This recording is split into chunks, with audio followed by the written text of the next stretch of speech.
Everyone, and welcome to Better Together, our virtual town hall with Mayor Pro Tem Laurel Cole and Mayor Cody Kennedy. We're excited to have everyone on today for the show.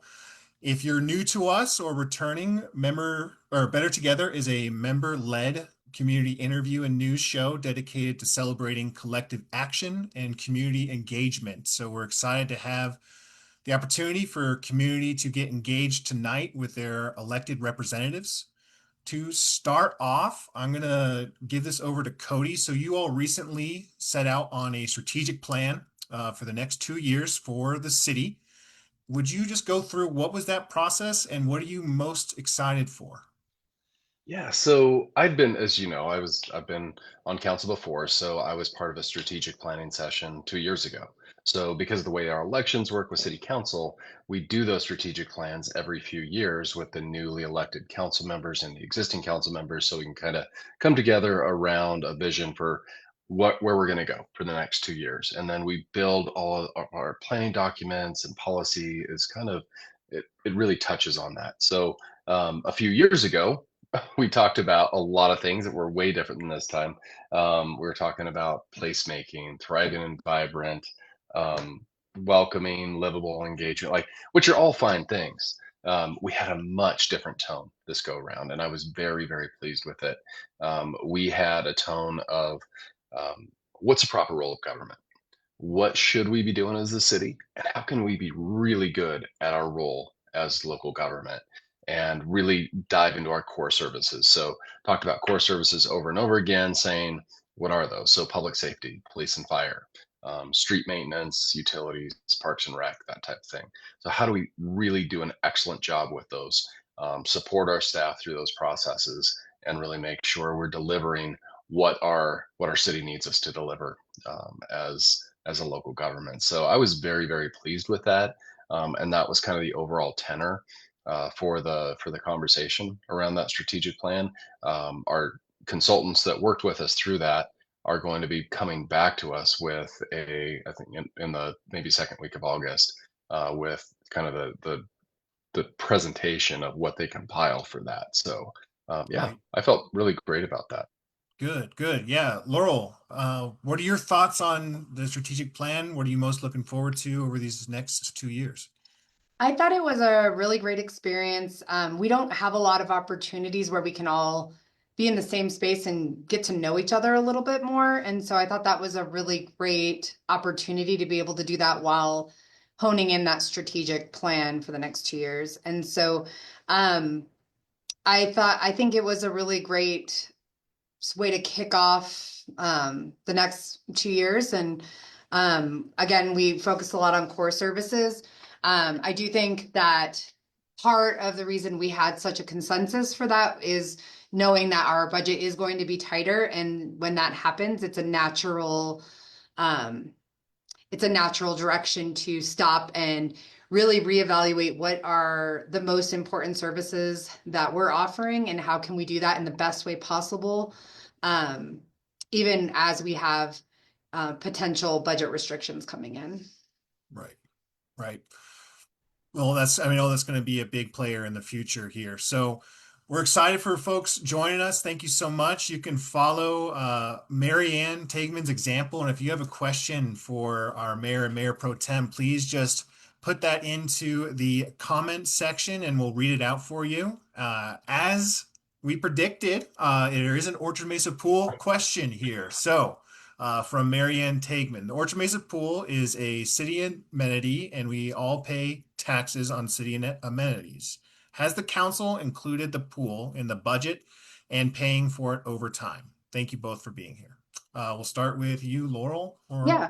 Pastor Cody is fine too. So we have not started the budget for the 2026 year yet, but I know it's something that Cody and I have both brought up with Mike Bennett as we've been kind of discussing some potential options. One of the things that we put forward was really looking at potentially creating an improvement district. And there are some improvement districts that would allow county and city residents to be able to um, contribute money to improving or paying off an amenity in the area. And so we're still waiting for more information, but that is something that we did ask for staff to look into and see what that would entail. And that would then create a way for us to be able to fund or pay back improvements to the pool. And so while again, that's in very early stages, we have not addressed that as a full council yet. It's definitely one of the options that we've been discussing, looking at a long-term solution for the Orchard Mesa pool. Okay. Okay, Cody, anything to add in regards to OM pool? All right, Marianne, this is for you. Mine's at home.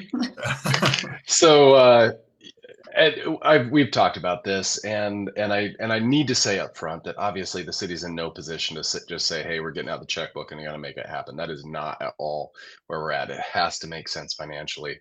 And I think about this as we think about sometimes with our bigger affordable housing projects. What's the capital stack look like? How do we bring money together? And is there, as Laurel touched on with that general improvement district, the GID, there's probably some opportunities there. And just to kind of just basically the way that would work is it's basically a property tax. It's layered on a very specific area. So let's say there's 2,600 homes in Orchard Mesa, and we're going to do a 20-year bond at 5%. Somebody's going to quote me on these numbers, and I'm going to get something wrong. So I'm as a disclaimer, this isn't Right. exact science. This is just kind of back of the napkin, but it might look like $100 or $200 a year in a tax if we were going to do like $3 or $6 million.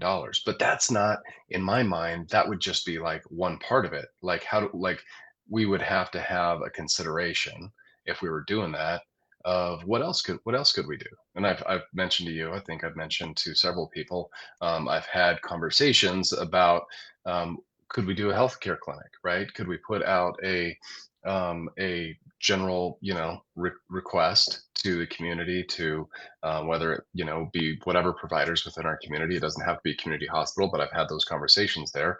RFPs that go out to say, hey, what could this look like? And what they did in Palisade when they built that clinic was city owns it, they built it, but got paid 10 years worth of rent up front, right? So that helps that capital cost on the front side.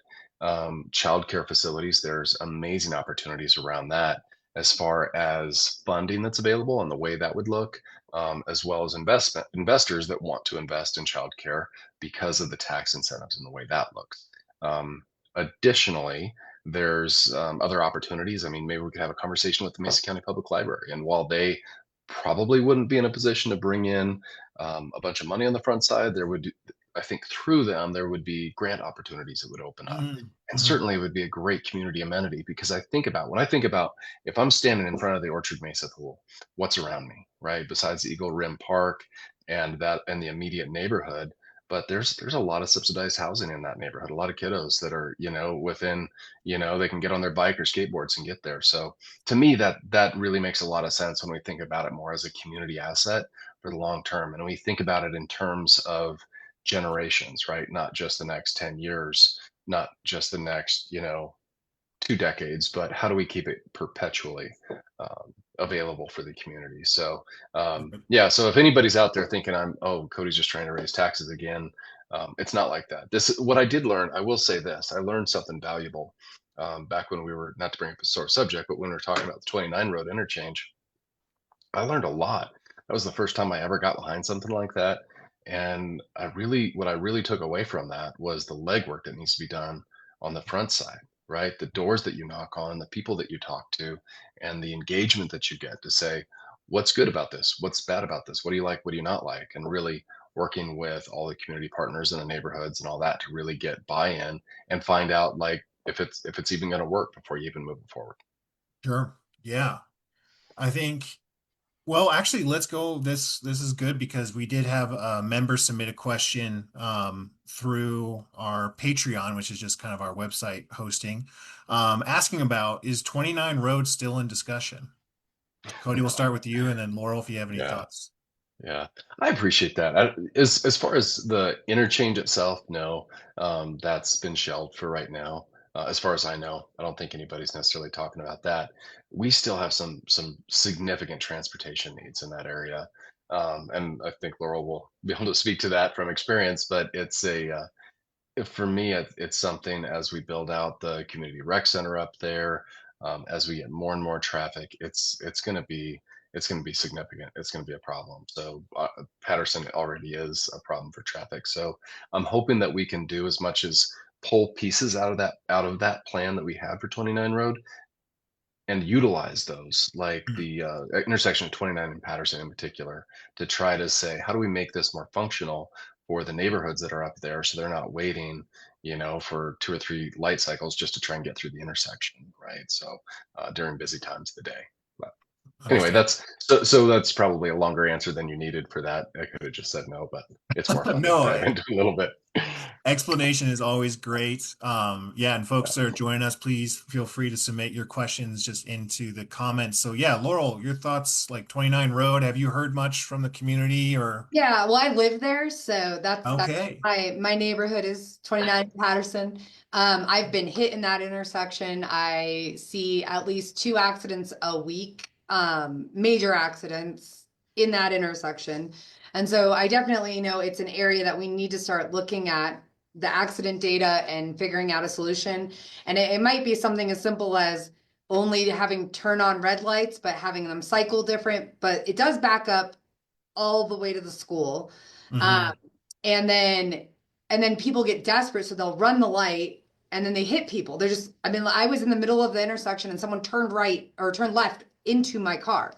And it was like they looked up and they were like, oh, and then just gunned it and didn't see the car in the intersection. And I think that's what happens a lot.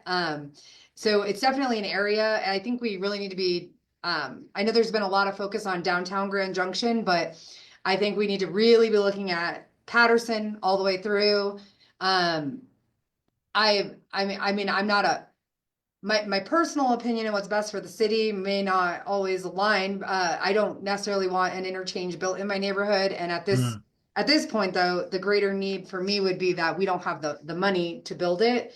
Hmm. And I'm glad we didn't move forward with it because that would have been something that I think would have left us in an even worse um, financial state than we, are anticipating currently. And so I don't think the timing's right. I don't think the funding is right. I think we definitely need to be waiting on the interchange piece, but I think we can do a lot of improvements to Patterson, to 29 Road that might work with a future 29 interchange. Okay. What do you think? And thank you for that answer, Laurel. And back to you with this one. Like, what do you think is causing this low budget year? What's impacting our city the most? My guess is, I do have a retail portion of what I do for my day job. And I really, my guess is that when there's economic uncertainty, whether that's the tariffs, whether that's, what's going to be happening with inflation or the market, I think people hold on to money more than they would in a normal time. I also think that restaurants are getting an extra, like a double whammy. What they're getting hit twice as hard because when you're trying to save money, what's the first thing you cut out? Going Restaurants. out, yeah. Yeah. So you're like, I can cook at home for, it might not be as big of a difference in saving money, but now it used to be a lot more, but the natural tendency is for people to prepare meals at home versus eating out. And I think we're seeing a lot of that right now with the economic uncertainty.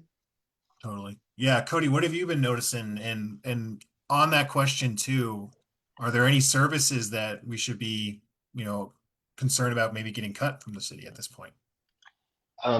Those are two Very separate different things. Let me questions. let me Yeah. let me talk about the economy first. That's something that we talk about a lot at the council level. Certainly, I'm on the board of Grand Junction Economic Partnership. That's a conversation we have quite a bit. And when we talk about housing affordability in Grand Junction, one of the relevant points of that is wages relative to the cost of housing. So Hmm. when we look at those average home prices in the Grand Valley that are not going down, and we're working as we can on what we can as a city to say, what are the things that we can control? How can we slow the increase in costs? How can we help get more units online and lower the cost of housing? But really trying to get better wages in our Grand Valley is important. I think with kind of a broader economic uncertainty across the country, I think that will translate to saying, hey, how do we encourage a big company, right? A big retailer, whatever, to come and invest multiple millions of dollars in infrastructure and bring a new source of employment to our community. So those are important conversations to have. But I guess the for me, it really comes down to trying to increase wages within our community and trying Hmm. to control the housing affordability aspect. Right. So those are the main things. And as far as things that we can cut, I think that there's a lot of things that we can cut when we really start focusing on core services. So as we look at how are we making decisions in Grand Junction, and for instance, there's things that we've done for the unhoused over the last few years that we were fortunately able to do because we had some ARPA funding that really gave Hmm. us a lot more capacity. That was a one-time, federal grant that we probably won't see again in our lifetime. Hopefully, we don't have an event like COVID again, anything like that. So when we look at how is the city going to spend the money, we budget it, right? We say this is how much we're going to spend on it. Let's just say for a number, it was 500,000, and then we send out for proposals, RFPs, right? Request for proposals, and people come back and they say, hey, this is what I would do with either all of it or a portion of that. And then when we get to that and we deploy those funds, it's like, yep, that's where we're at. I mean, could we come up with some emergency funds in some cases? Probably, maybe. But my hope is that we say, this is our budget, we stick to it. Because it's felt like more recently, we've had a lot of asks and we want to say yes. I mean, there's a lot of good causes, but really when we think about what's a proper role of government, how can we control that budget? That's an important one. Hmm.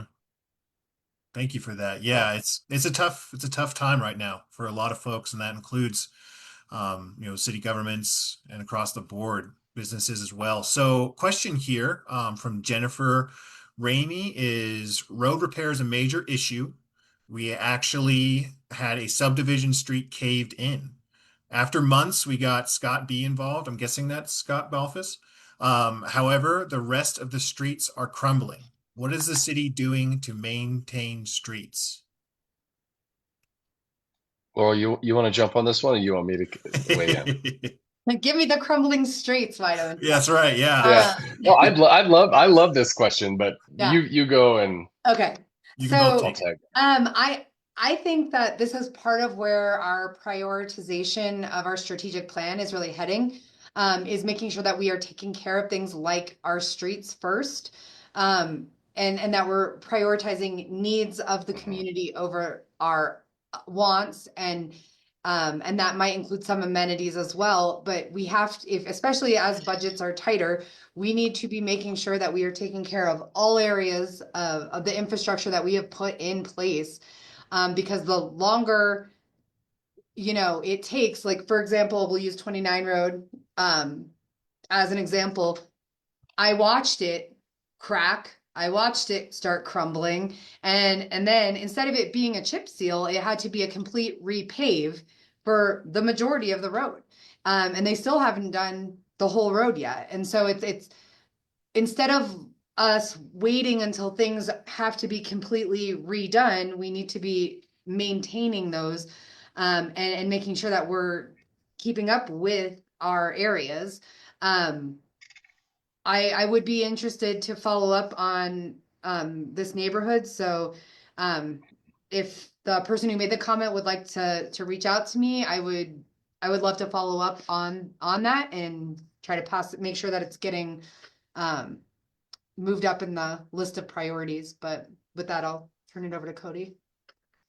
Yeah, and I'll start where you left off. Really, I was thinking the same thing as you were reading the question. It's like, yes, shoot that email. It's a great way to let your council advocate for you when you have those types of issues, and you send an email to council and say, "Hey, here's a picture of this road that's crumbling in my neighborhood, in front of my house.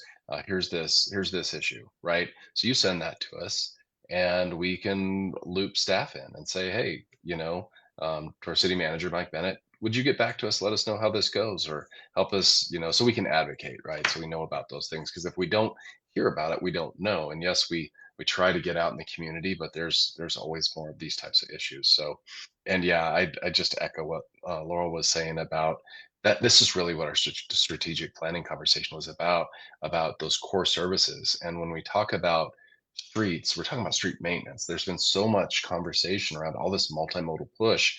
It's the same thing at the state level.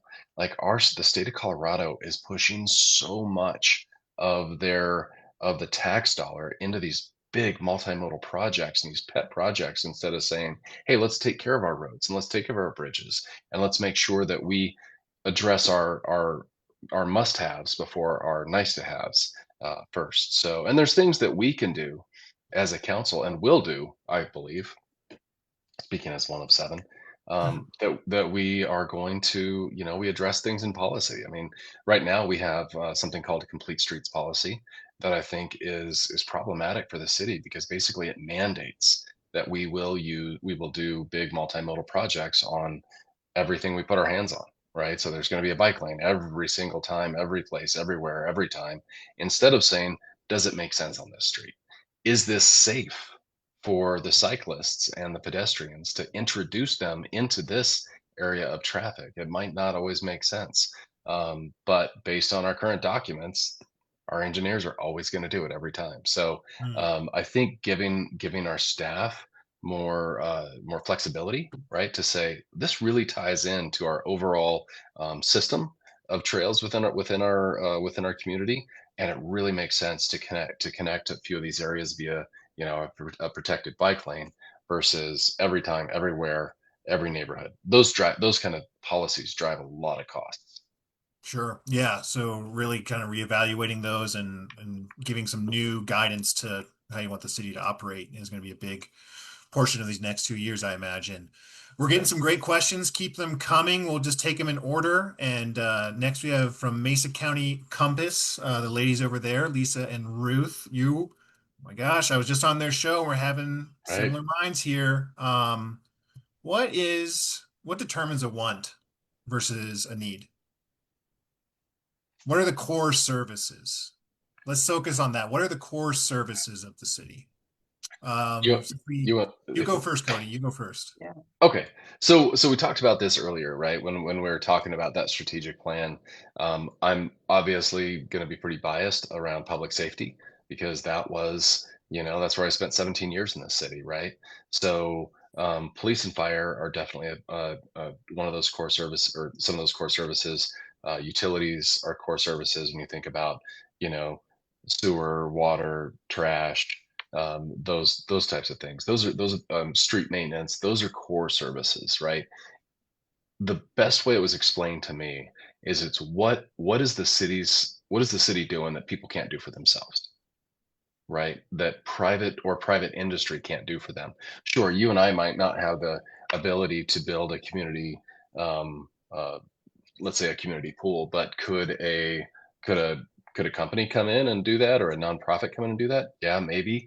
But that's kind of how we look at it. Like, what can the community just not do for themselves? And police and fire, street maintenance, those are big parts of that. So that's what I think of as core services, so that we get really, really good at those things. We make sure that we're staffed. We're really, for the number of police and fire, we need more of both. Like, we need more bodies on both sides. Like, we're struggling with station 7 right now. How are we gonna get that thing open, brand new fire station? And how are we Mhm. gonna provide the enough firefighters and EMTs for that station? Ideally, we'd need 21 for that, to really staff it completely. And we just don't have that right now. And when we're thinking about staffing, whether it's police or fire, it's not as easy as just hiring somebody. Yes, sometimes we can get a lateral, but a lot of times it's just a long process to get somebody through the training, through the hiring process, through the training, and getting them out on their own to where they can take some space there. So I guess that would so maybe a little bit of a segmented answer, but I'm always happy to dive into that more. Sure. Yeah. Laurel, how do you define a core service? Um, so I mean, I think it's really those services that you expect the city to provide. So it's that public safety, it's utilities, roads, which would be infrastructure and maintenance, and then and just really making sure that like I mean, like again, I think Cody did a pretty good job of explaining like the same thing that I kind of feel it's a lot of those things that um individuals can't necessarily take care of on their own, whereas, and then makes more sense for us to collectively support that being put forward through the city. And so, I mean, I think I think it's a little bit tricky to identify what necessarily a want and a need, need are, especially when there's been a lot of like amenity projects, because to some people the amenities are needs. Our Mhm. community needs these. And so this was something that we've been discussing a little bit, but our comprehensive plan, in that it said that there was going to be a matrix for prioritization of projects.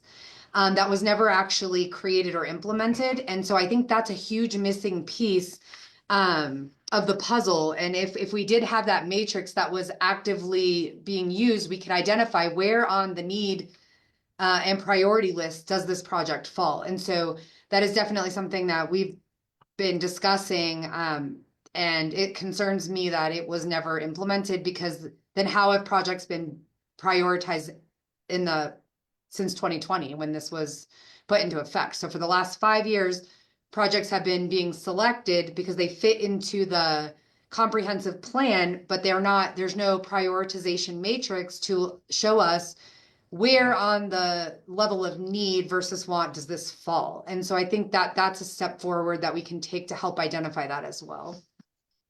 Cody, you have something to add? Quick comment You on know, that? the Or? only no that was excellent, and certainly that matrix is important. But as we revisit that comprehensive plan, I anticipate big changes to it. There was a lot of people that said there was huge community input and all this. And I think we had 2,100 engagements. Uh, that doesn't sound like. I mean, come on. I think Fruta had over 4,000 engagements in their plan, Okay. right? Yeah. So I mean, just and there was no, and we didn't track whether those were the same person 2,100 times. I'm sure it's not. I'm Hmm. exaggerating, right?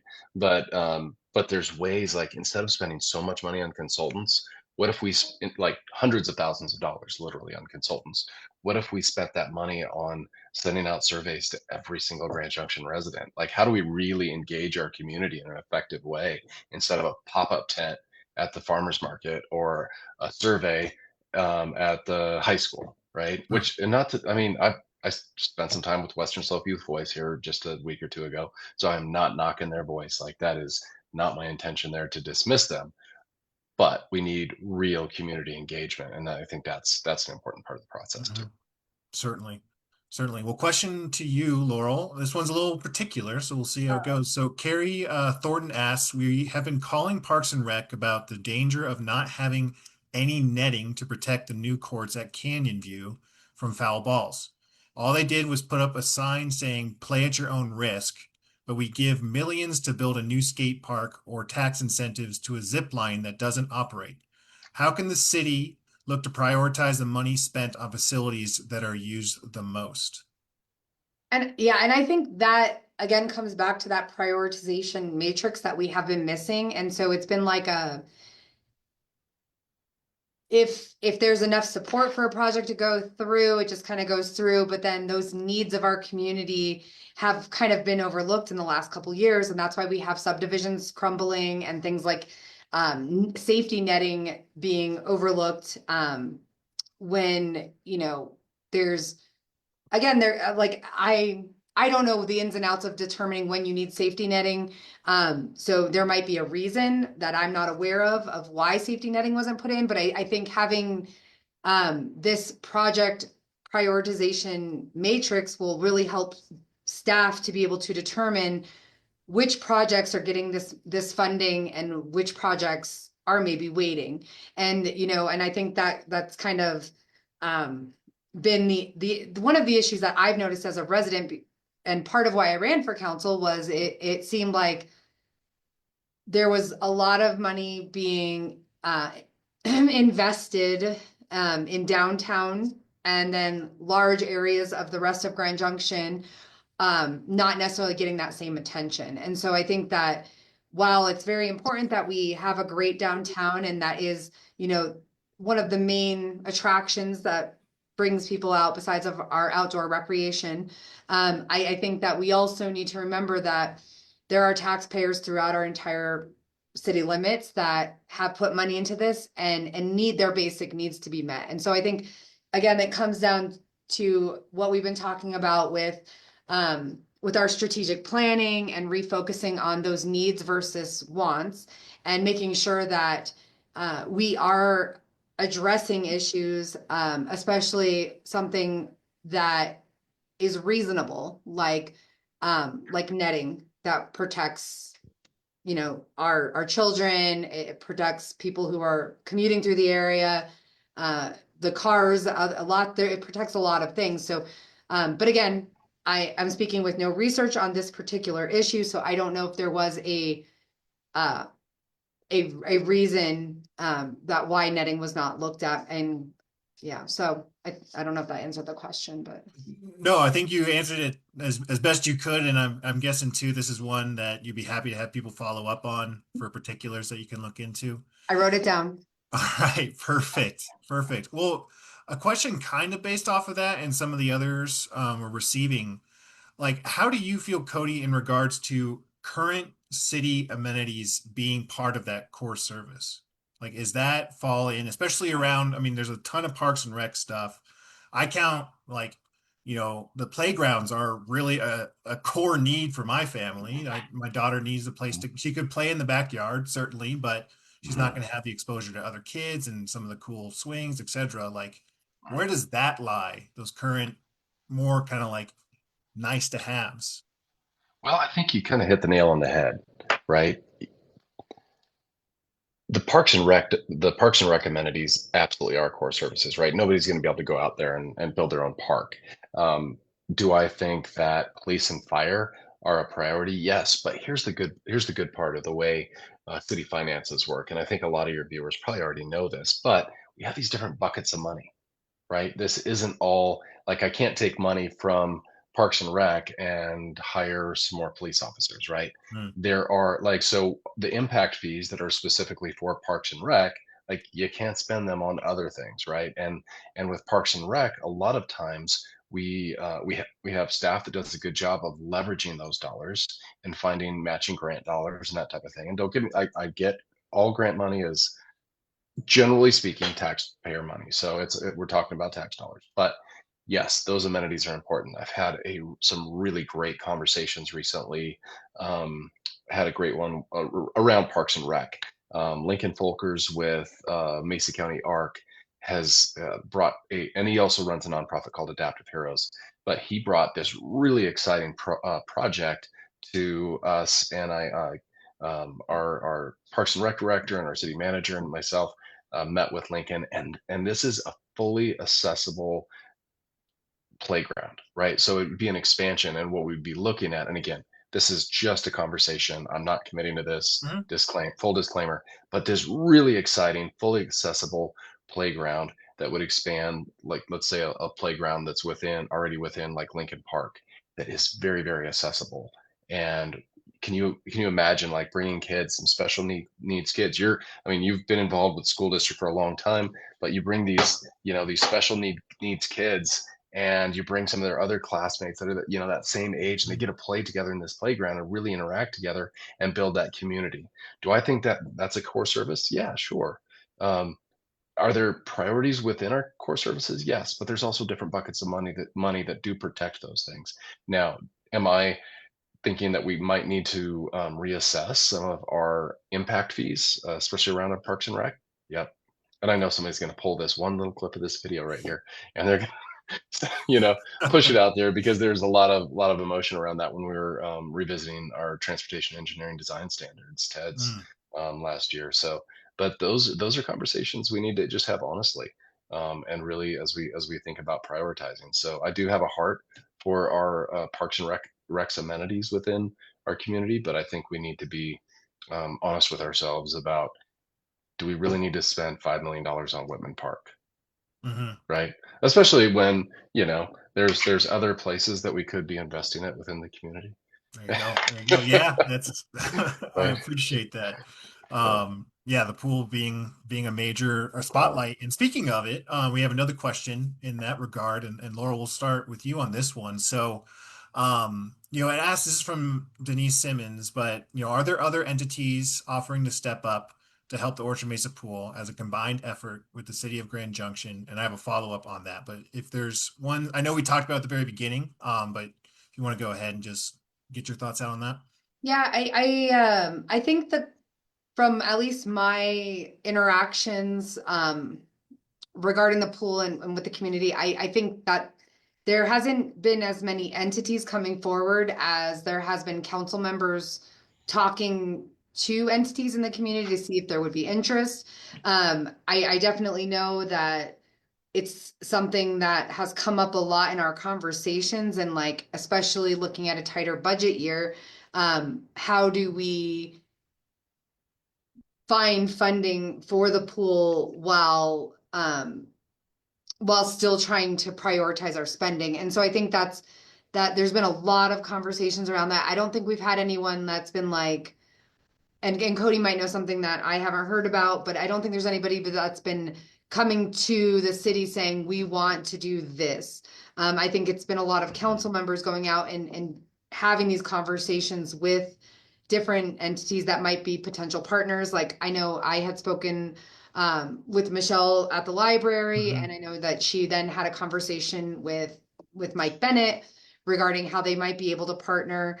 And so I know there's been a lot of conversations, and so I know it hasn't been, it hasn't been all over the Sentinel pages or anything like that, but we have been working to try to have these different conversations and see what options are really available for the Orchard Mesa pool. And I know we will continue to do so. And I can't flash my button because it's at home and I'm in my office. Well, let me expand this question, and then Cody would love for you to dive in on it. So what's the plan right now in regards to, trying to set up or recruit some of these other entities? Is the city putting together any task forces or, outreach work in regards to, Orchard Mesa Pool? Right. So this has really just been kind of those individualized conversations since the last time it was at the council level, and it really is just a matter about getting it agendized now. And I think we that's a step that I know our previous council and our conversations there had been around. Well, let's get our new facility up and see how many people want to Right. go to the new community, recreation center, and that are we even utilizing the Orchard Mesa pool anymore? And is that still an amenity that people are going to want? I think they do. I think that there's a lot of value in that, especially if we invest in it in a way that makes it an amenity for the community that is attractive, and there's a lot of folks within close distance, a lot of kiddos that could be utilizing it. So that's where we're at. There hasn't been like, we haven't sent out RFPs, anything like that, Sure. based on our um, conversations we've had in the past about what it would take to revitalize that pool. The number 6 million was thrown around quite a bit. I don't know if that's accurate. I don't know if we need to get another set of eyes on that, some local contractors to say, what can we keep of the current pool? We don't Mhm. what works with the current pool.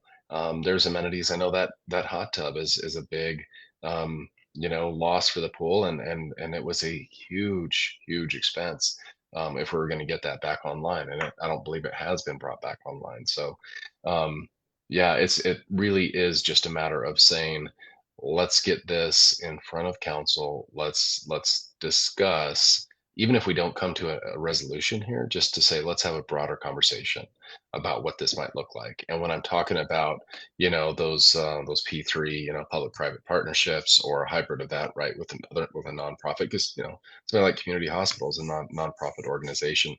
Um, like, how can we work together if that is going to be what it is? So, and what kind of grants are available? How do we partner with? What would a partnership with the library look like? What would a Hmm. partnership, what would a general improvement district look like? And really, none of that stuff can be done in a vacuum. Like, if we start like having these conversations and sharing these ideas, I tell you, my go-to is to lean on this very active Orchard Mesa pool group that's been working so hard for the last few years, and really try to get that group mobilized to say, let's get out in the community and not just advocate for the pool, but really say, Orchard Mesa, how supportive of you are this? Let's go knock on some doors. Let's really see, um, have some community meetings. Let's really see what kind of buy-in we have. Like I said, like I mentioned, that lesson I had from that 29 road interchange project about how do we do better at engaging the community and really make sure that voices are heard across Orchard Mesa. Is there an appetite for a few mills on a property tax? There may not be. People may just Sure. say, I am at my limit. There's no way I can afford more." But it may be that they say, "Yeah, yeah, $100 a year would on my property taxes, and having our own community center might be worth it." So, and again, that's a general number. That is not a specific number. That's We're just for an spitballing here. example. Yeah. Yeah. Yeah. So anyway, those are just kind of free flowing thoughts on that.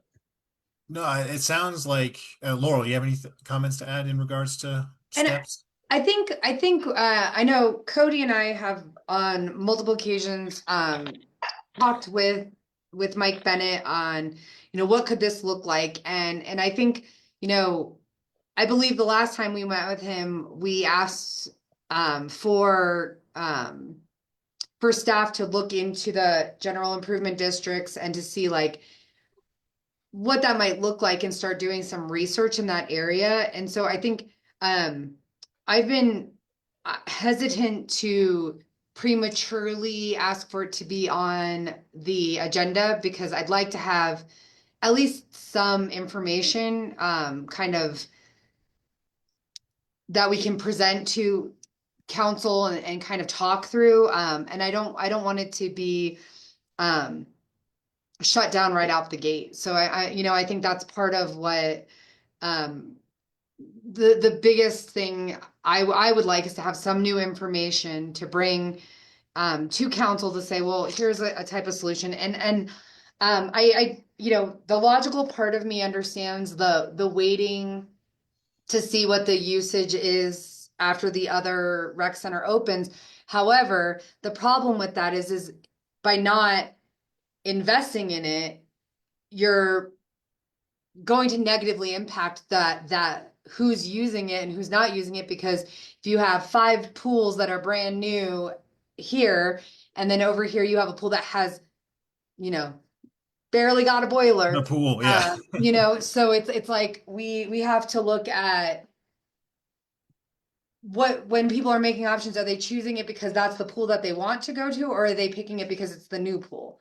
Sure. And so I think that could negatively impact. And so I think it's more important, like Cody said, to get out there and figure out if there is an appetite for combining an general improvement district with some partnerships to create this resource that can last into the future, and that we are planning how we're going to maintain it versus being like, we built it, we'll wait 40 years for it to fall apart, and then Hmm.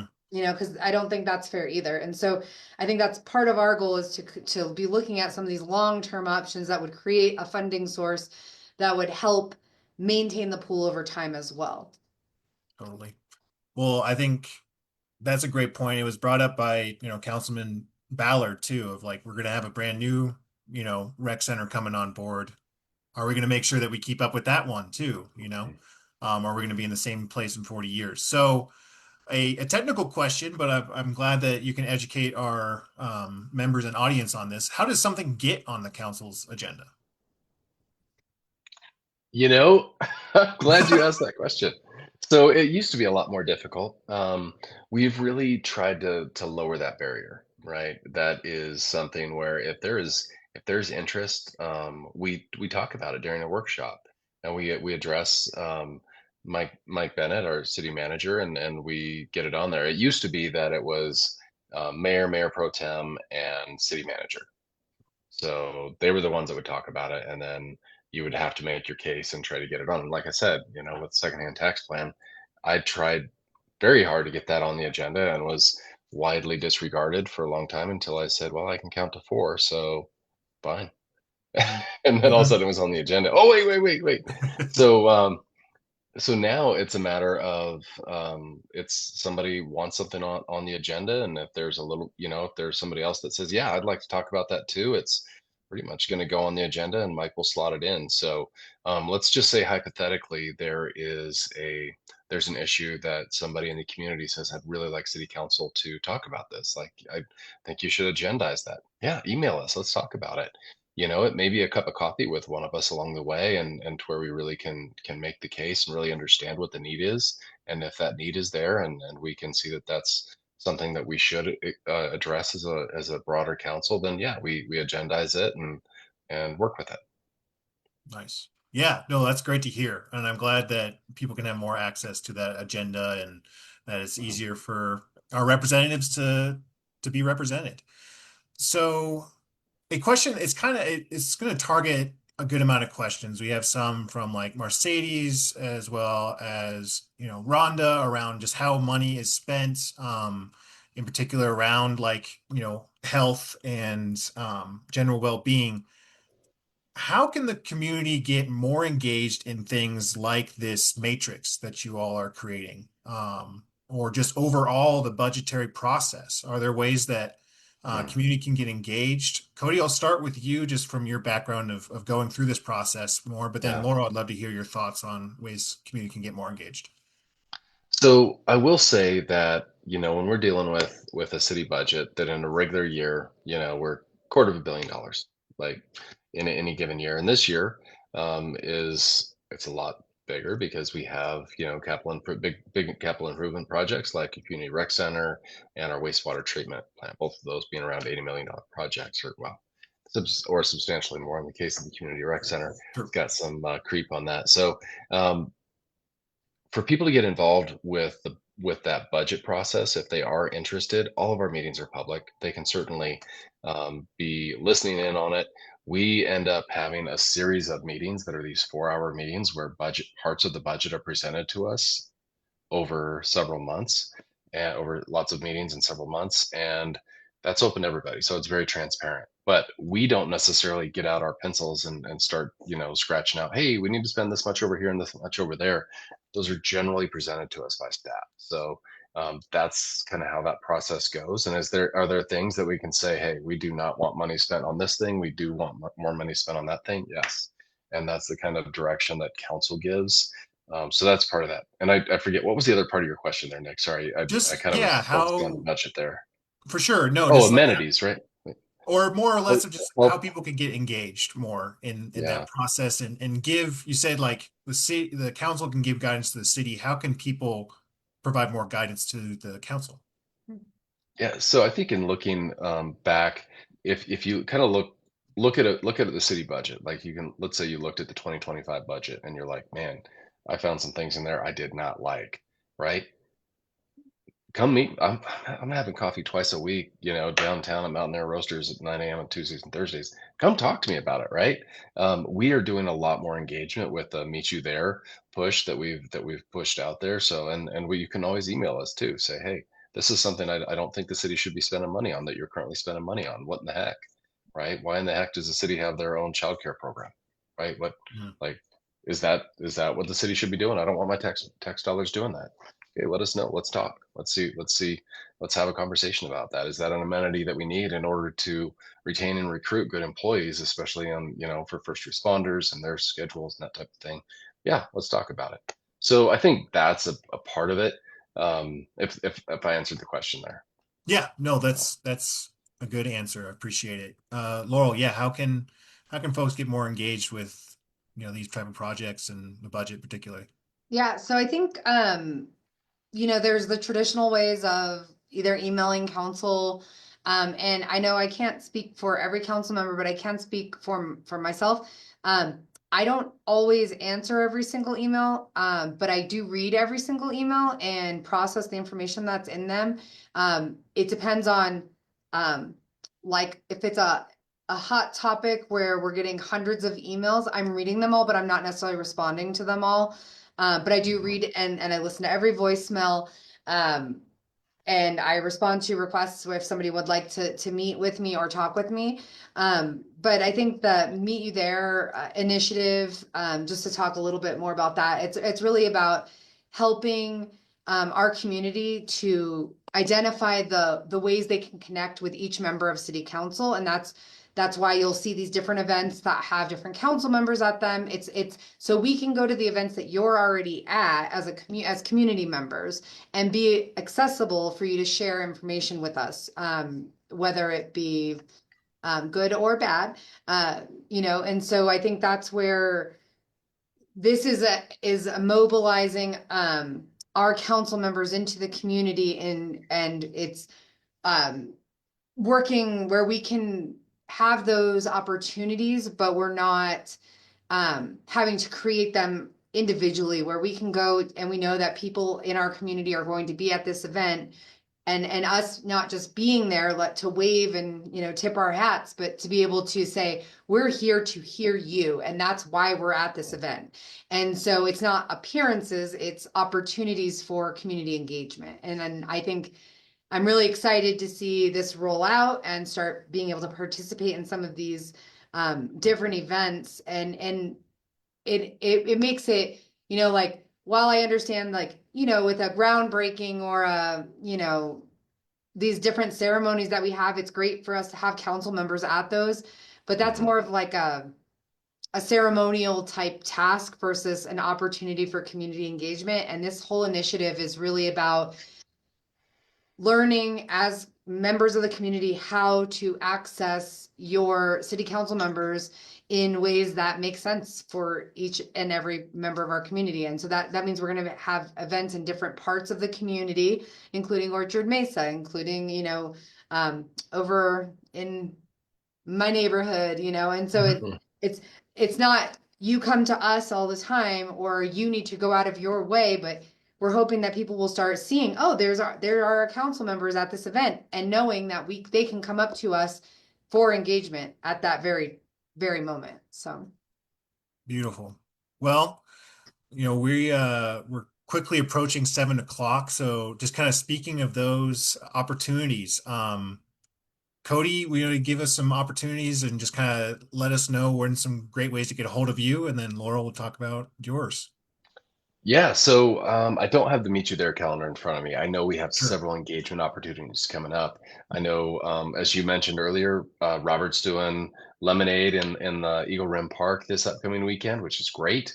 I know that, like I say, Tuesdays and Thursdays, generally speaking, I'm at Mountain Air Roasters. I do encourage people to actually look at my Facebook page because there's times like today I had a Zoom meeting that I couldn't miss, right? So I wasn't there. I think there was a meeting that was kind of held without me, which is great, with some of my regular attendees that just showed up and hung out, and that's great. But it's those kind of opportunities, right? So to engage with me, I mean, Cody for GJ, through my Facebook page, I do quite a bit. And then my website, my blog is on there, my schedule is on there. You want to know what I'm doing and where I'm at, that generally you can find a lot of information about me there. The city website is a fantastic resource, right? Going to gjcity.org, and look for that, Meet You There information. Our city social media, Instagram and Facebook. does a good job of pushing out information. So finding more information there is I would think would be a helpful way to engage with us as well. Perfect. All right, Laurel. Yeah, how can folks get a hold of you? So either through the council email or phone number, like I said, I read every single email that comes through, or my Laurel for Grand Junction Facebook. I respond to anything that comes through that way as well. July 31st from 2 to 4 p.m. Myself and city manager Mike Bennett and council member Nguyen will be at the library for ice cream with the city manager and council. So if you're looking for a way to spend the afternoon and not be out in the heat, come join us and have some ice cream and give us some community engagement as well. And like Cody said, the website, the social media, we have an amazing new communications person who has been really just like really hit the ground running, and she's Yes. you know listening to the feedback from council members. That's why you'll see us doing little videos for the city now, and kind of announcing when we have city council uh, workshops or meetings coming up, just to try to make sure that information is getting out to everyone. And so I think that and then you can always attend a meeting as well. And if you're not able to come in person, you can watch very easily, and all the directions on how to access them are on the website. And you can always watch it. If you have a question or a concern, then you reach out to either all of us at the general council email, or all of our emails are listed on the website as well. And I know that I will answer questions. Again, like if we had something, say like Fourth and Fifth Street, where I'm getting hundreds of emails, I read them all, but I don't necessarily respond to all of them. But Hmm. I do if you sent me, like my subdivision is crumbling, or um, Right. we had an issue in Matchett Park that I received a phone call about, and I not only addressed that, but I brought it to Mike, and he got it fixed in just a couple weeks. So, Mhm. reach out to us. I know we're all trying to be as accessible as we can. And we all are working this around the other obligations that we do have in our lives. So just be patient and understand if hundreds of emails are coming through on that topic, you may not receive a timely response or response, but I personally have read each and every email that I get. So. Perfect. Well, we really appreciate you all, being so open and coming on the show today. That was awesome. That was like our Laurel, you and I did a town hall a while back, so this is technically our second, but it was definitely well attended. Lots of questions, and just really appreciate you all coming on, and hope to do it again. Yeah, Great. absolutely. All right, I'll let you all go, and I'll just wrap up here with the folks left. So thank you, and have a good one. Thank Good you. night. Yeah.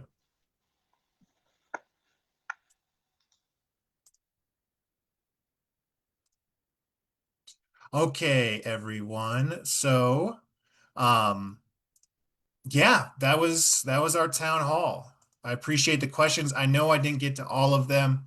And I will be sending up a follow-up email to those council members, the mayor and mayor pro tem. If you'd like to make a donation, Better Together is completely member led. So some of the questions we gave tonight were from members. You can become a member with a simple $2 donation. Or if you have made some actions in support of Better Together, just let us know, and you'll become a member without that monetary contribution. So we hope to do more of these. I would love feedback from you all too. What can I do better? What can Better Together do better in these opportunities? We hope to give voice to the people. That's what this thing is all about. At the end of the day, is making sure that we the people are represented and represented well, and that we can step up when the time is needed to really show the council, the commissioners, the governor, senators, president, across the board, what we want.